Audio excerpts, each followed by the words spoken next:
জীবনে কত অন্যায় করেছি, অত্যাচার করেছি। তাহিয়া কলবি আল্লাহর নবীর কাছে বলে, ইয়া রাসূলুল্লাহ, ইয়া হাবিবাল্লাহ, গো নবীজি, আমি এমন এক গুনাহ করেছি, আল্লাহ আমাকে মাফ করবেনি। আল্লাহর নবী তাহিয়া কলবিকে বলে, রে তাহিয়া কলবি, তুমি কি এমন অন্যায় করেছো, তুমি কি গুনাহ করেছো যে আল্লাহ তাআলা তোমাকে মাফ করবে না? তাহিয়া কলবি বলে, ইয়া রাসূলুল্লাহ, ইয়া হাবিবাল্লাহ, গো নবীজি, আমার ছোট্ট সুন্দর একটা মেয়ে ছিল। ইয়া রাসূলুল্লাহ, ইয়া হাবিবাল্লাহ, আমি সব সময় ব্যবসার উদ্দেশ্যে আমি বাড়ি থেকে চলে যাইতাম। আমি আমার স্ত্রীকে গর্ভ অবস্থায় আমি যখন ব্যবসার মধ্যে চলে গেলাম, ওই সময় মক্কার জমিনে কোনো মেয়ে কন্যা সন্তান জন্ম হলে তাকে জীবিত দাফন করা হইতো। কারণ যদি ছেলে সন্তান হইতো তাকে ঢোল টুকি বাজায় তাকে স্বাগতম জানানো হইতো। ওগো নবীজি, আমি আমার স্ত্রীকে আমি গর্ভ অবস্থায় রেখে যখন আমি ব্যবসায় চলে গিয়েছিলাম, আমার স্ত্রীকে বলে গিয়েছি, বিবি, আমার সন্তানটা যখন মেয়ে হবে গো, যখন মেয়ে হবে আমার সন্তানটাকে তুমি আমি আমার সন্তানের মুখ যেন না দেখি, তুমি জিতা দাফন দিয়ে দিবা। কিন্তু গো নবীজি, আমি যখন ব্যবসা থেকে ফিরে এলাম, ফিরে এসে দেখি আমার স্ত্রী অন্ধ সত্তা ছিল। এখন দেখি আমার স্ত্রী প্রসব করে বাচ্চা জন্মগ্রহণ করেছে।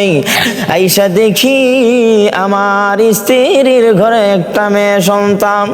আমার মিজাজটা নষ্ট হয়ে গেল, মিজাজটা খারাপ হয়ে গেল। ইয়া রাসূলুল্লাহ, ইয়া হাবিবাল্লাহ, আমি কিভাবে মক্কার জমিনে মুখ দেখাবো? কারণ মক্কার জমিনে যাদের কন্যা সন্তান জন্ম নিত, আমি তাহিয়া কলবি তাদের মেয়ে সন্তানদেরকে জিতা দাফন দিতাম। এখন আমার মেয়েকে তো আমি জিতা দাফন দিতে হবে। ইয়া রাসূলুল্লাহ, ইয়া হাবিবাল্লাহ, আমার মেয়েটাকে নিও। আমি আমার মেয়েটাকে বললাম, মাগো তুমি চলো, তোমার নানার বাড়ি তোমাকে নিয়ে ঘুরে আসবো। আমার মেয়েটাকে নিয়ে যখন নানার বাড়ির কথা বলে যা তাকে নিয়ে রওনা হয়ে গেলাম। আমার মেয়েটা বলে, বাবা গো, তুমি আমাকে কোন দিক দিয়ে নিয়ে যাইতেছো?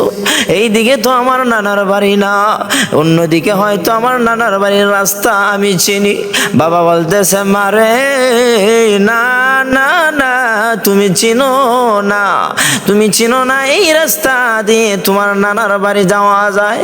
যখন তাহিয়া কলবি এই কথা বলল, সন্তান কিছু বুঝে না, মেয়ে সন্তানকে নিয়ে একটি জঙ্গল দিয়ে রওনা হয়ে গেল।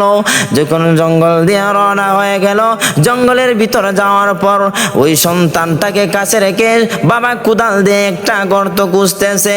এবার সন্তানটা ডাক দিয়া বলে, বাবা গো, তুমি কেন মাটি করতেছো গো বাবা? এখানে তো কোনো কাজ করার মতন আমি কিছু দেখি না। এবার তাহিয়া কলবি বলে, মারে, আমি ওই জায়গার মধ্যে একটা গাছ লাগাইব। এবার মেয়েটা বলতেছে, বাবা তুমি কি গাছ লাগাইবা, কি গাছ লাগাইবা? তাহিয়া কলবি এবার ডাক দিয়ে বলে, মারে, তুমি বেশি মাতিও না, তুমি দেখো বাবা কাজ করি। যখন বাবা গর্তটা করে নিল, মেয়েটাকে ওই গর্তের মধ্যে ফেলে দিবে, মাটি চাপা দিয়ে দিবে। এবার মেয়ে ডাক দিয়ে বলে, বাবা না না, আমাকে ওই গর্তের মধ্যে ফেলে দিয়েন না, হয়তো আমাকে অন্য একটা রাস্তা দিয়ে আমাকে তুমি ত্যায্য পুত্র করে দাও, জীবনে আমি তোমাকে বাবা বলে স্বীকার করব না। কিন্তু তাহিয়া কলবি মানতে রাজি না, নিজের মেয়েটাকে জিতা দাফন দিয়ে বাড়িতে রওনা হয়ে গেল। এমন পাপী হয়ে গেল, রাত্রিবেলা স্বপ্নে দেখায় আল্লাহ রাব্বুল আলামিন তাহিয়া কলবিকে স্বপ্নে দেখায়, রে তাহিয়া কলবি, তুমি এমন অন্যায় করেছ, তুমি এখনো সময় আছে, তওবা করে ফিরে আসো। পরের দিন যখন ঘুম ভেঙে গেল, তাহিয়া কলবি দৌড়ায় নবীজির কাছে। নবীজির কাছে গিয়া বলে, ইয়া রাসূলুল্লাহ, ইয়া হাবিবাল্লাহ, আল্লাহ নবী গো, পুরো ঘটনা যখন এইভাবে ব্যঙ্গে খুলে বললেন, আল্লাহর নবী বলে, তাহিয়া কলবি, তুমি চিন্তা করিও না, তুমি যদি আল্লাহ রাব্বুল আলামিনের কাছে কাটি তওবা করতে পারো, এই যে গুনাহ করেছো এর বলেছে আরো যদি বেশি গুনাহ হয় আল্লাহ রাব্বুল আলামিন তোমার গুনাহ মাফ করে দিবে।